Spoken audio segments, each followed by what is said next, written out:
Perkenalkan, nama saya Ajara Najwa sebagai manajer di kawan Shopee. Langsung ke pertanyaan nomor 1. Apa kendala yang dihadapi dalam mengelola kafe ini dengan nuansa alam terbuka? Untuk kendalanya sendiri sih nggak ada ya, paling kalau ada sih Pak, cuma di cuaca aja sih. Kalau misalkan lagi hujan, itu tuh kendalanya ya karena kita punya ruangan indoornya tuh cuma sedikit, jadi itu agak PR buat kita kalau lagi hujan. Tapi kalau misalkan hujan yang kecil sih aman-aman aja, tapi kalau misalkan udah pernah hujan angin itu udah PR. Lanjut ke pertanyaan nomor 2. Siapakah pendiri kafe ini? Untuk pendiri kafenya itu sebenarnya keluarga, ada Aldi, Aremdi sama Ai ada. Baik, pemirsa, lanjut ke pertanyaan nomor 3. Kapan waktu kunjungan pengunjung paling ramai? Apakah pada akhir pekan atau hari biasa?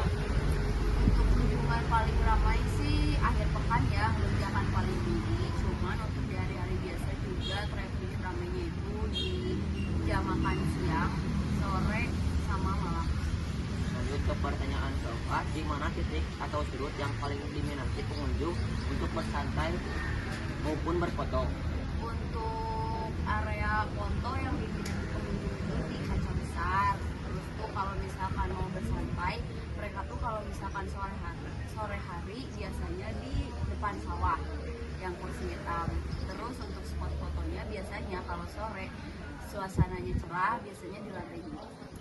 Baik, lanjut ke pertanyaan nomor kelima. Mengapa lokasi sawah dipilih sebagai tempat berdirinya kafe ini?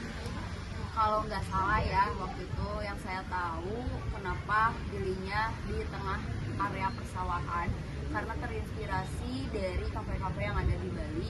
Katanya waktu itu tuh owner tuh lagi liburan ke Bali, terus ngeliat kafe di Bali kan nuansanya tuh sawah-sawah gitu ya, di tengah persawahan. Nah, akhirnya diaplikasikanlah di kafe-kafe ini. Lanjut ke pertanyaan terakhir. Bagaimana strategi promosi yang dilakukan sehingga kafe ini dikenal luas? Untuk strategi promosi yang dilakukan, mungkin kita dari sosial media ya, dari story-story dari pelanggan yang datang ke sini. Kalau untuk awal-awal kita pakai influencer. Dan cukup segitu pemirsa pertanyaan dari saya. Terima kasih juga kepada manajer Awak Kawak